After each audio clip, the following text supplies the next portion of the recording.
Hello everyone, and welcome to the Aeneid Book 2, Summary and Explanation.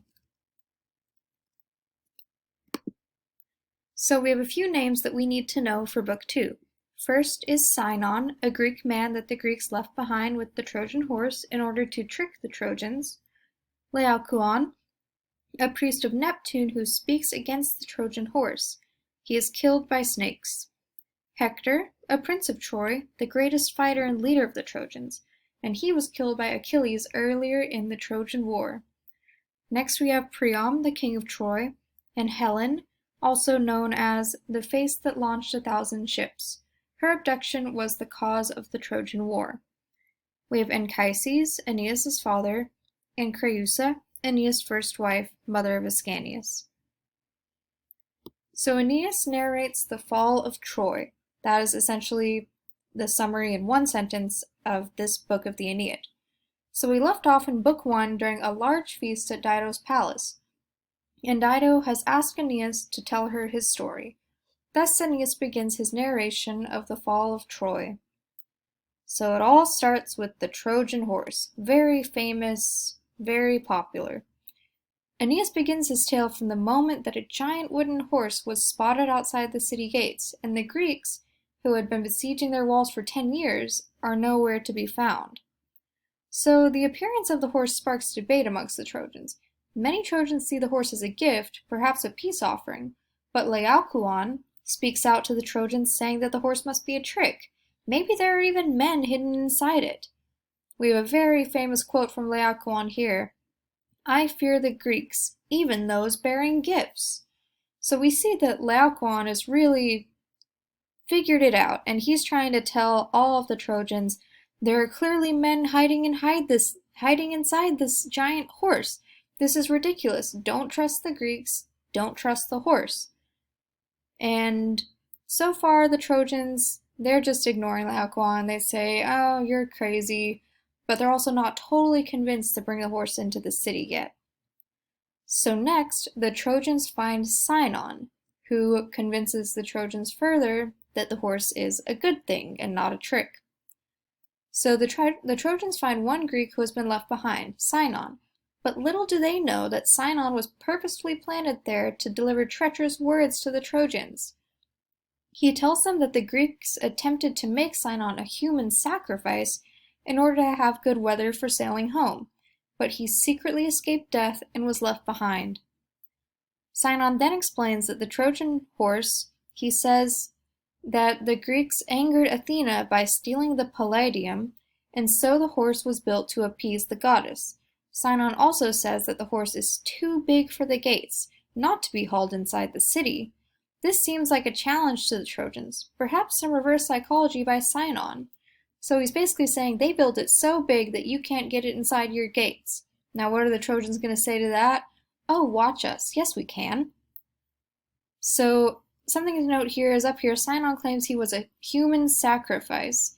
And he even says that since the Greeks had to make a sacrifice to get to Troy in the form of Iphigenia, that they needed to make one to leave Troy as well.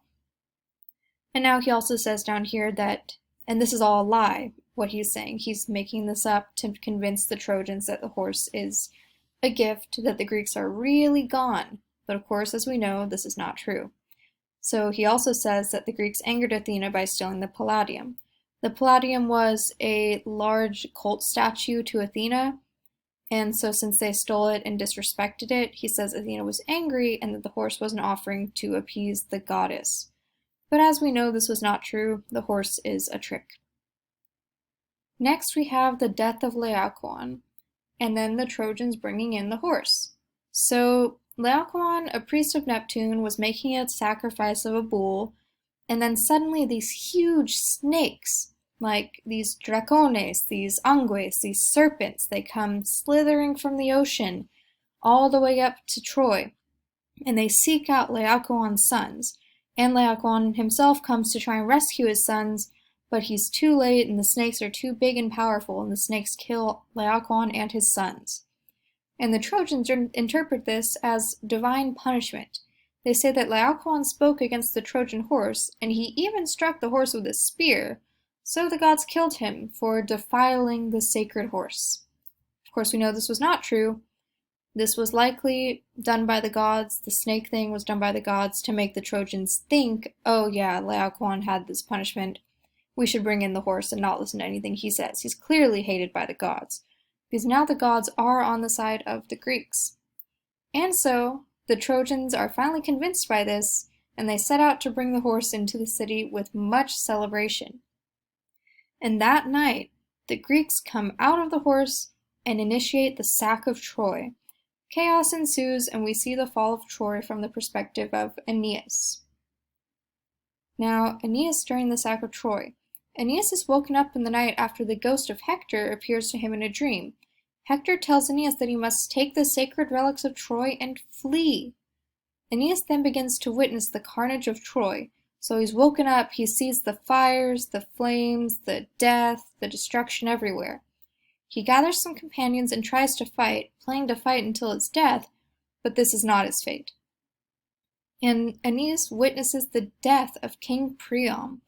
This would have been very horrifying for Aeneas to see and has a big emotional impact on him, because he sees the king equal in age to his father being brutally slain by the son of Achilles, and it is just very horrifying. The description, it's bloody and it's wrathful, and it really depicts Neoptolemus or Pyrrhus, Achilles' son, as just this savage killer with no mercy, completely cold.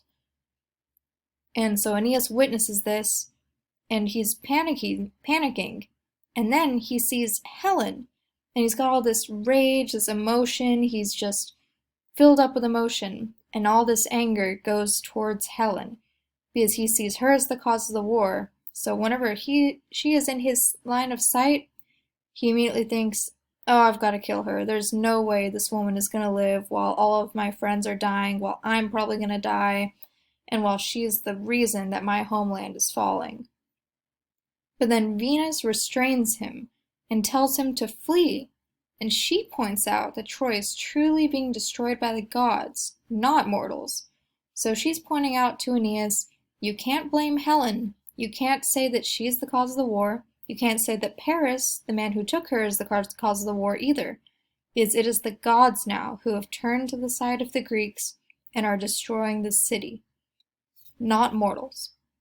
Aeneas then returns to his father's house. So Aeneas finally begins to flee. At his father's house, Aeneas once again chooses to fight to the death once his father refuses to flee with him.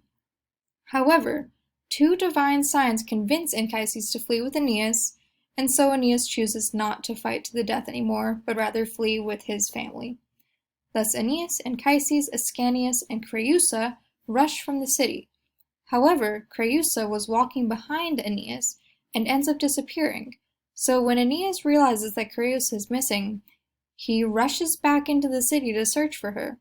But the ghost of Creusa appears to Aeneas and tells him that she is lost and he must flee. And Creusa says a couple more things. She tells him his destiny is elsewhere and that he'll have a new wife in Italy. So Aeneas returns to his father and son, finding now many other Trojan survivors ready to follow Aeneas. Now when you're hearing this story, you might wonder, why is it so hard for Aeneas to leave Troy? There's death and destruction everywhere, everyone's dying, and the city is clearly falling. There's no saving Troy anymore. So why does he want to fight to the death? And it's a little bit like a captain going down with his ship, as you may have seen. It's this sort of heroism, this tradition, this custom from this time. So we must take the Homeric code into consideration when we consider Aeneas as a hero. Virgil is writing this poem with Homer as a model, so as a hero, Aeneas should ideally follow the rules of the Homeric code. However, the story of Aeneas was already there, so Virgil is working with something that's already happened. So Aeneas is definitely a Trojan prince, and he has to flee Troy. That's what has to happen in this work. So, however, Aeneas is on the losing side of the war, and according to the Homeric code, he should fight to the death to defend his city. that would be the courageous thing to do, the right thing to do. Under their Homeric value system, Aeneas could easily be seen as a coward for fleeing his falling city. He's fleeing from death.